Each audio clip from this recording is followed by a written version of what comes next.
Hello and welcome everyone to this video podcast for human genetics. Over the next two podcasts, we're going to talk about how we go from a gene, that is the DNA, and how that is ultimately converted into a protein. And to begin this discussion, I want to remind everyone what the central dogma is.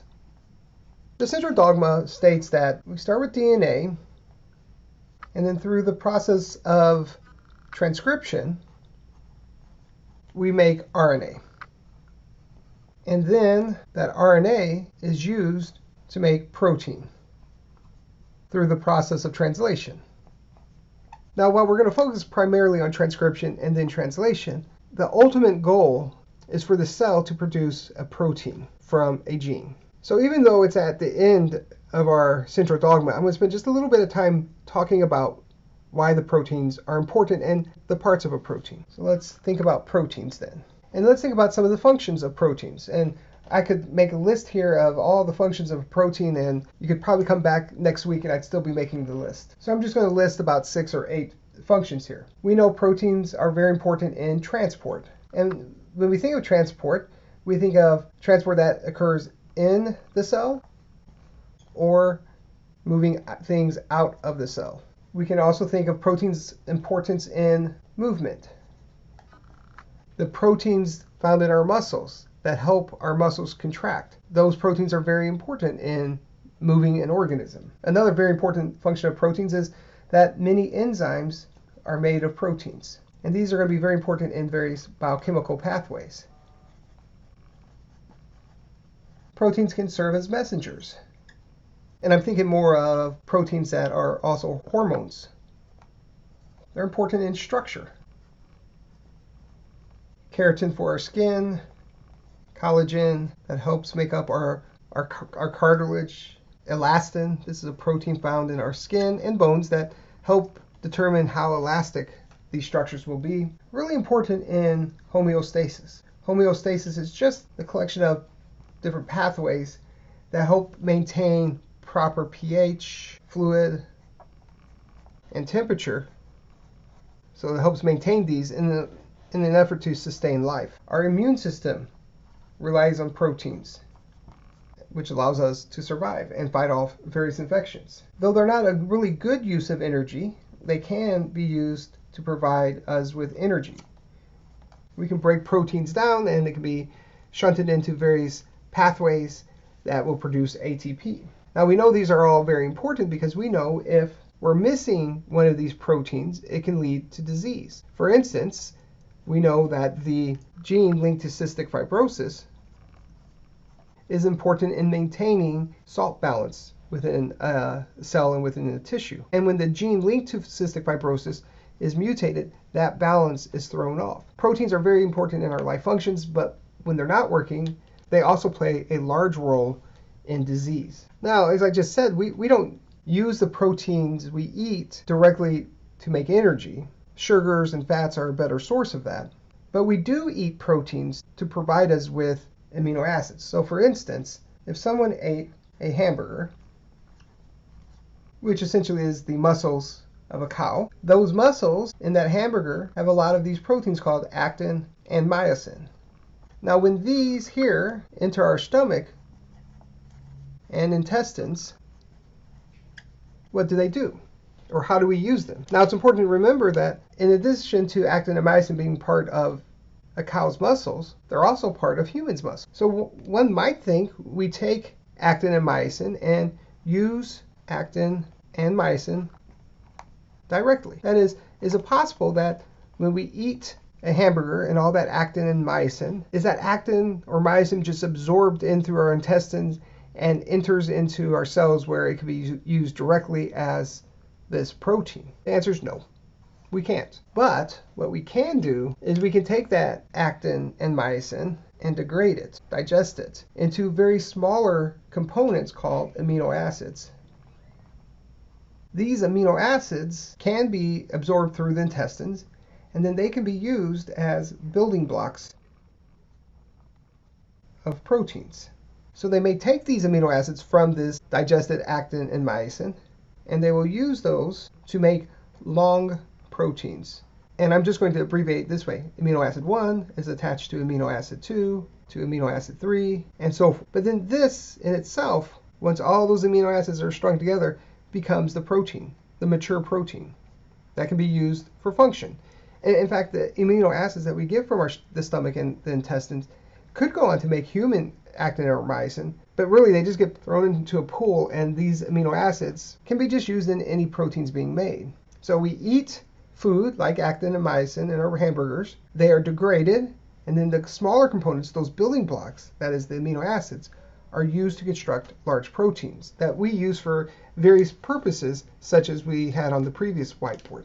So let's spend just a little bit of time talking about amino acids. We'll come back to this later, and you may have it in other classes as well. Now, there are hundreds, at least 500 different kinds of amino acids that could be made. And I'm going to abbreviate amino acids just as little a, for the rest of the podcast. So there are over 500 different amino acids that can occur in a laboratory where we can synthesize them. Some of them are found in our cells. Interestingly, only a very small number of amino acids are found in our cells. So there are 20 amino acids we use to make proteins. Of these, we can make 12 of them. 8 have to be in our diet. So we simply don't have the capacity to make all 20 amino acids. We can make 12 of them, but we can't make all 20. So we have to eat and get the remaining 8 in our diet. Now, of these 20 amino acids we have in our bodies, what do they look like? Well, here's a generic form of an amino acid. All right, so every amino acid has this framework that's shown here in blue. Has this amino group, has this carbon in the middle, which we call the central carbon, and then we have this end here, the carboxyl group. Now, this part here that I put in red, this is the only part that changes on an amino acid. So we have 20 amino acids, we have 20 different R groups.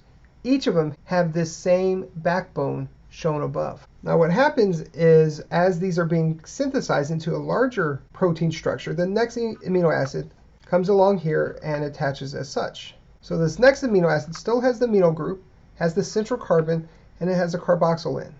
It's always going to be added to the carboxyl end of the preceding amino acid. Now I put R2 here in a different color because it happens to be a different kind of amino acid. So for instance, and you don't need to know any names of amino acids, but maybe this one's glycine, and maybe this one's histidine.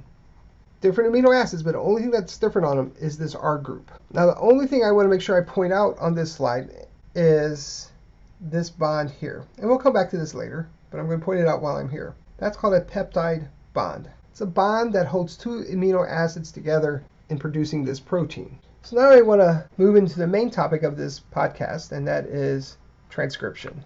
And to remind you, that's going from DNA to RNA to protein.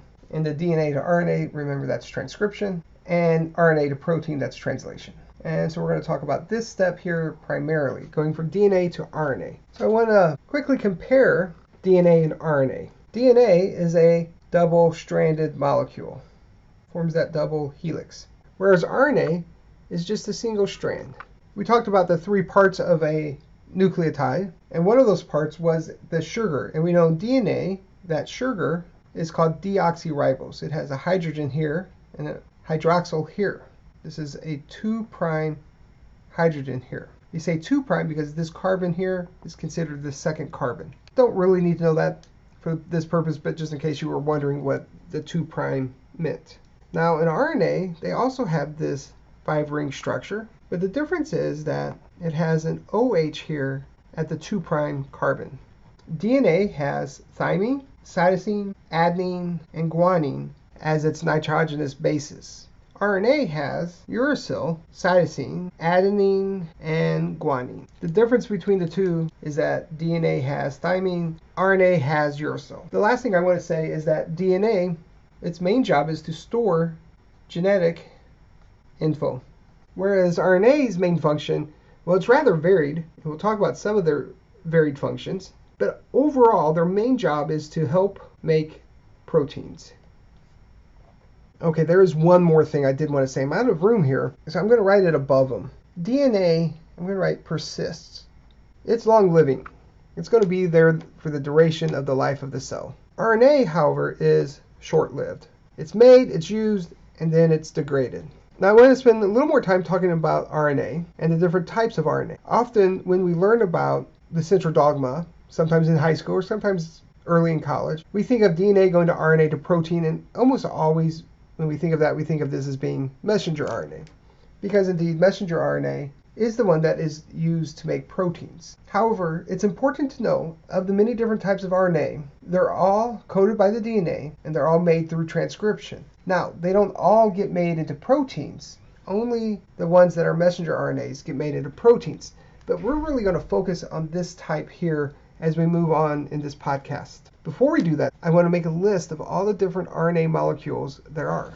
Okay, so types of RNA. We know that there are greater than 20 different RNAs, different types that have different functions. I'm only going to ask you to know 5 of those. The first is messenger RNA. Messenger RNA, it encodes the amino acid sequence, and we'll come back to that in a moment. The next one is ribosomal RNA.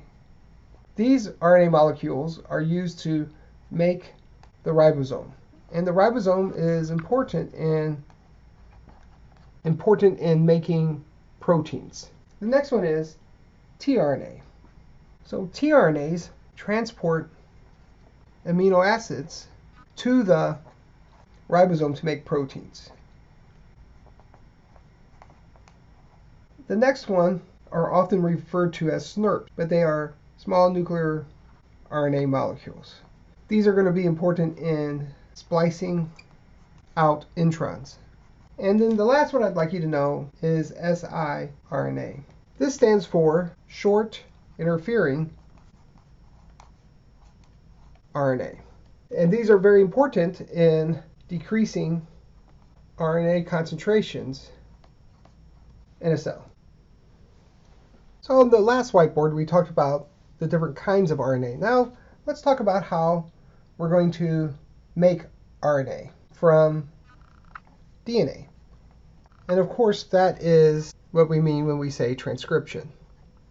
Regardless of which type of RNA we're talking about, they're all made using a very similar process. But we're going to focus exclusively on how messenger RNA is made. First, let's draw the DNA. And by convention, we often write DNA with the top strand as the 5' to 3', and the bottom strand here is the 3' to 5'. This bottom strand, in this case here, that goes from 3' to 5', is the template strand for transcription. This top strand goes by a few different names. Some books call it the coding strand, other books call it the non-template strand, and that's what I'm going to call it.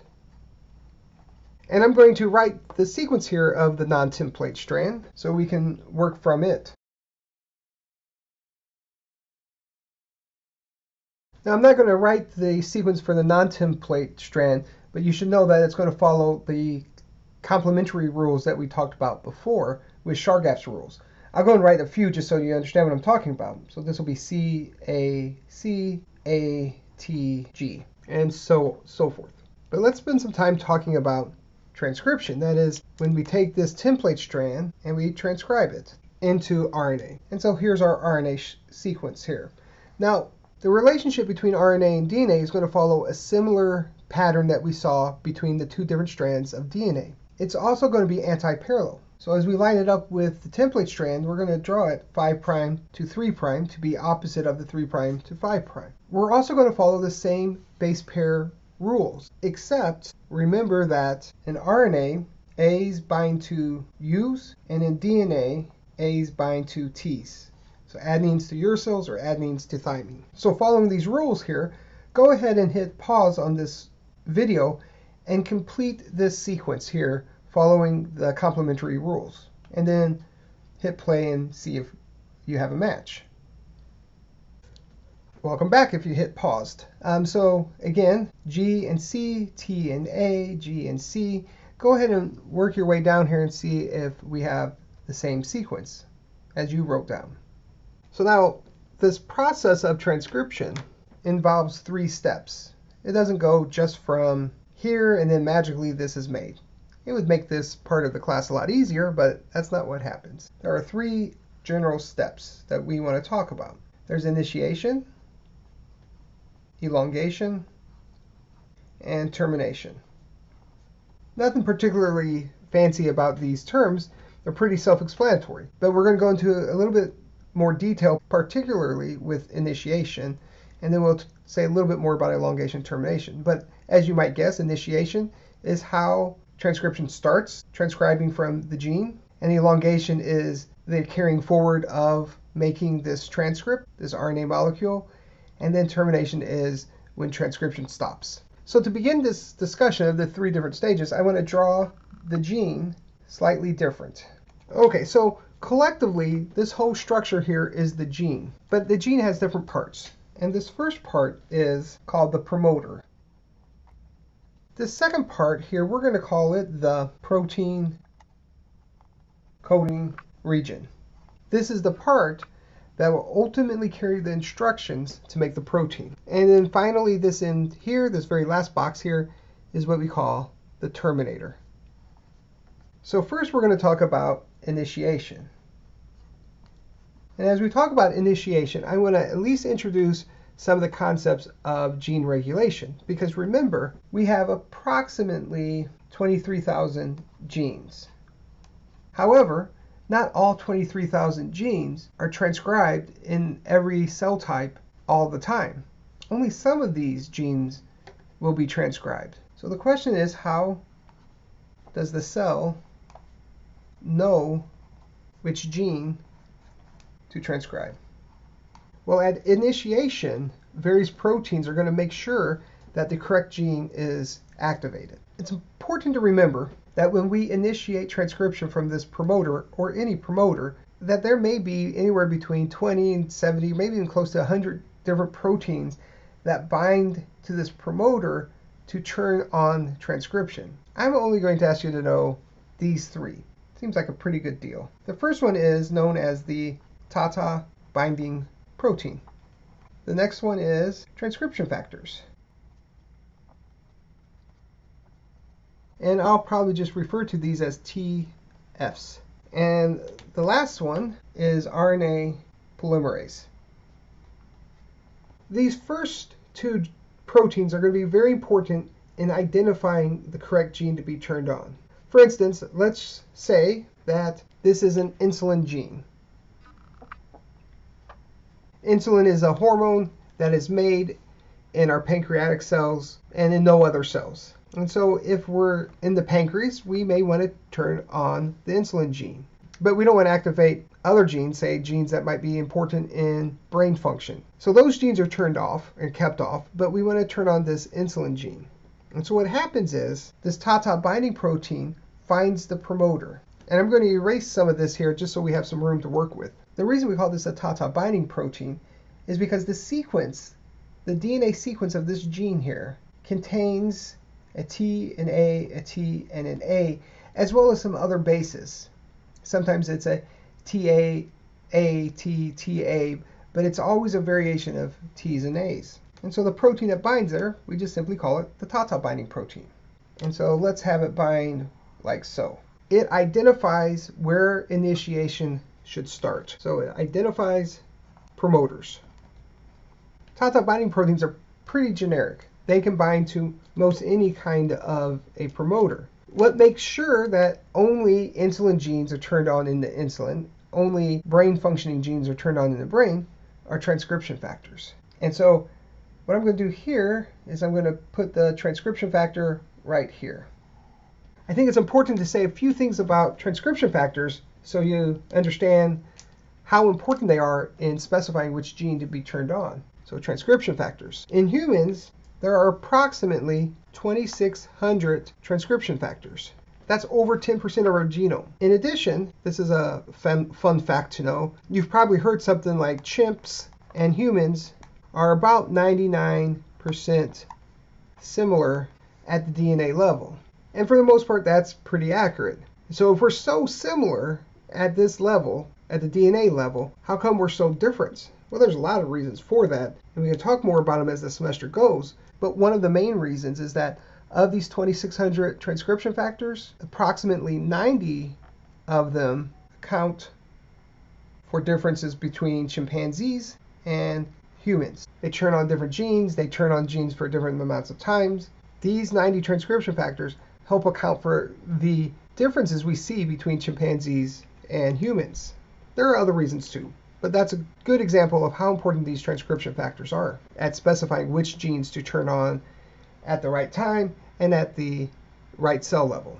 Once the transcription factors have bound, RNA polymerase, which I'm just going to put as RP, binds to this transcription factor. And when it binds to the transcription factor, it is the RNA polymerase that will start making RNA. Okay, at this point, we have completed our first step of initiation. What happens next is that this complex here will begin to move. And as it's moving down here in this direction, the transcription factor and the tau-tau binding protein fall off. But the RNA polymerase will move down this protein coding portion of it. While it's doing that, it's going to produce the RNA, like so. And though it's not a whole lot, that's really all I want you to know about elongation. That the RNA polymerase will continue to produce the RNA molecule. That is until it hits this termination sequence. And that's all I'm going to say about termination, is that once the RNA polymerase hits this specific sequence of the gene, the RNA will be released. So let's erase that and draw what the RNA looks like once it's been released. And that's all you really need to know about the process of transcription. The next thing I want to talk about is what are we going to do with this messenger RNA next? All right, so what happens next with that RNA? That RNA is going to be processed. So let's talk about RNA processing. So let's draw our cell like so. And I'm going to draw our nucleus in here, and I'm going to draw it proportionally larger than it actually is, just because I need some room to work with in here. So remember, we had our DNA here, and then through transcription, sometimes I abbreviate transcription with just TXN, reproduced this messenger RNA. Well, three things happen, and I'll list them over here. The first is there is a 5' GCAP added. Now, I implied that this processing occurs after the RNA is initially made, but in reality, the GCAP is added as the RNA is being made. Almost as soon as that 5' end is produced, a GCAP is added. And all a GCAP is a modified guanine. So it's just a nucleotide that has been modified slightly. And what does the GCAP do? It protects the RNA. And by protection, what I mean is that there are some enzymes called RNases that can degrade the RNA. And many of these degrade starting at the 5' end. So by putting this cap on here, it protects that end from degradation. Another thing that the GCAP does is that it helps in making proteins. Now, once the RNA is completely made this time, the second modification occurs. And this is a 3' poly A tail. And the A stands for adenine. So what happens here is a series of adenines is added to this 3' end. So what's the purpose of the poly A tail? Actually, the purpose is the same. It protects the messenger RNA. It protects the messenger RNA from being degraded at the 3' end. It also helps in making proteins. The third thing that happens with the processing is introns are spliced out. And what do I mean by that? Well, I didn't write it before, but this RNA here can be divided up into various sections, exons and introns. So maybe this first one is an exon, so we'll call it exon 1. And then there's an intron, so we'll call it intron 1. And then there's another exon, call that exon 2, intron 2 next. And then finally, the final exon. Now, I drew these as boxes, but don't let that confuse you. This is all the same RNA sequence that we were talking about. It just turns out that not all of this protein coding portion of the RNA is needed to make the protein. There are portions of this RNA that need to be removed before it can make a protein. And these portions that are removed are called introns. So let's write that down here. Exons are the coding portions, the portions we want to keep. And the introns need to be removed. And so how are these introns removed? Well, we won't go into super gory details, but what happens is that there are these structures that we call spliceosomes. They're made up of proteins and RNAs that we call SNRPs. It's a fun word, but this is really what they are. Small nuclear RNA and proteins. Earlier I said one of the RNAs you needed to know were the snRNAs, and this is where they come into play. They're part of this spliceosome that removes these introns. And when it removes the introns, what we end up with is this mature RNA molecule that I'll draw down here that contains exon 1, exon 2, exon 3 with the poly A tail on the 3' end and with the G-cap at the 5' end. At this point here, this messenger RNA, this mature messenger RNA that's removed the introns, is now ready to leave the nucleus to begin to make proteins. It can now just be transported out. And in the next podcast, we'll pick up this RNA again and talk about how it's going to be made into a protein. But before we do that, I want to spend a little bit of time talking about introns. So let's talk about introns. Introns are a pretty fascinating part of our genome. Often we don't really know what they're doing, but we know they're important. We know when you look at a human genome, we have lots of introns, and when you look at less evolutionarily derived species,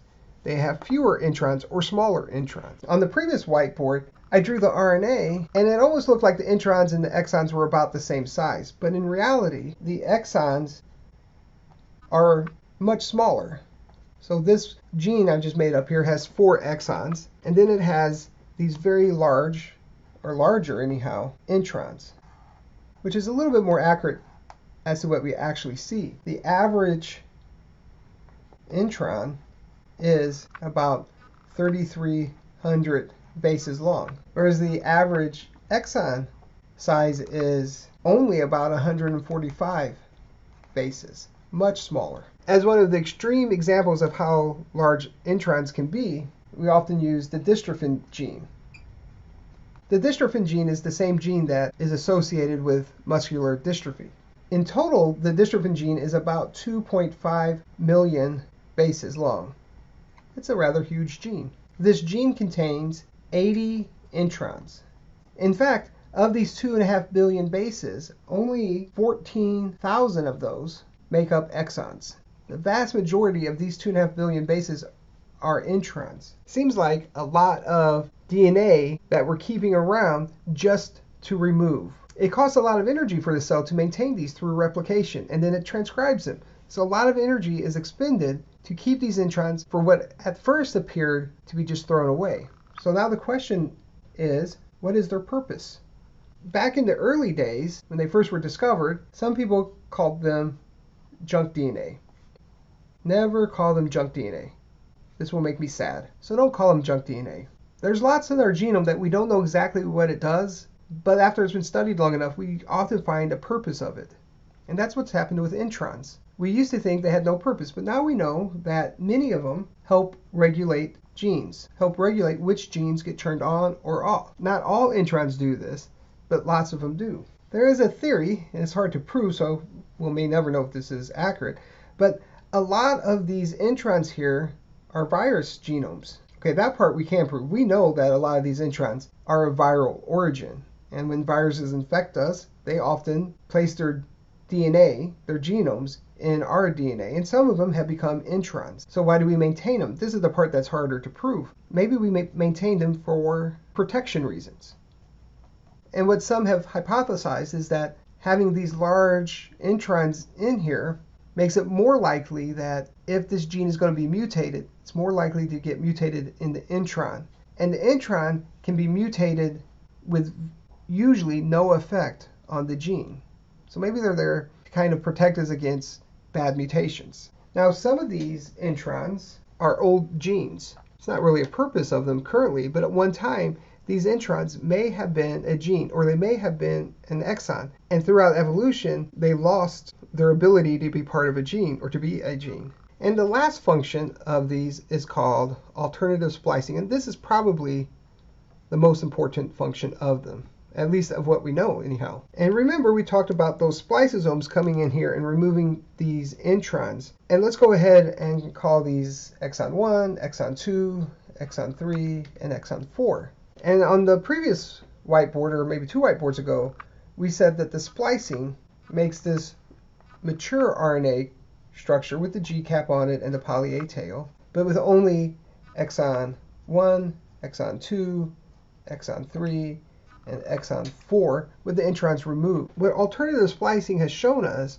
is that this is just one way that we can splice these introns out. We could also make, so I'm going to put alternate splicing, still with the G cap, still with E1, exon 1, but maybe we also remove exon 2, and now we have E1, E3, and E4.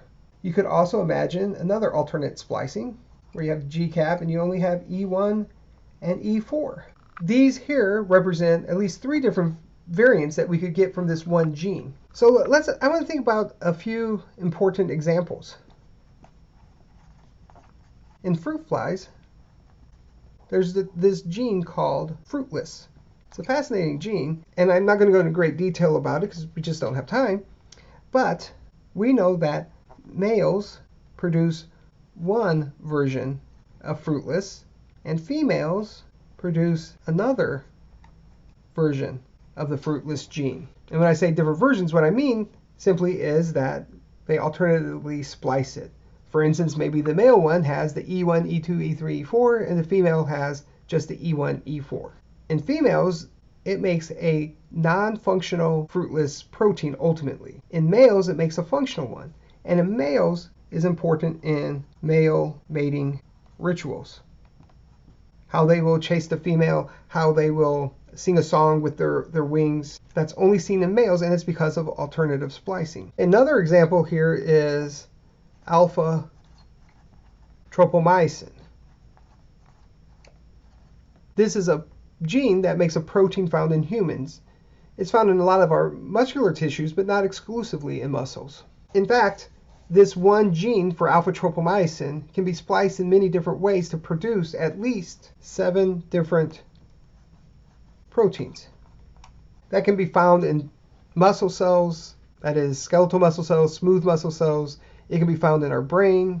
It can be found in our liver. So different proteins can be produced from this one gene, this one alpha tropomyosin gene, to serve different functions. Now, evolutionarily speaking, it appears to be much easier to rearrange exons to produce a new protein than it would be to make a whole brand new gene. So this has an evolutionary significance. A way to think about that is that humans have about 23,000 genes, and fruit flies have about 15,000 genes.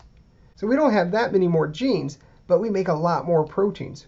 From these 23,000 genes, we make well over 100,000, probably closer to 400,000 proteins. So we get a lot of varied uses from a relatively small genome. Fruit flies also do alternative splicing, but we've taken it to a different level and we can make even more proteins. So evolutionarily speaking, being able to alternatively splice a single gene has huge advantages. Okay, that ends this podcast. In this podcast, we talked about the first part of making proteins from DNA. That is, we talked about transcription.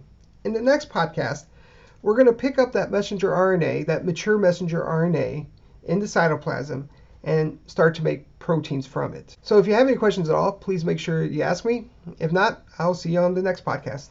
Bye for now.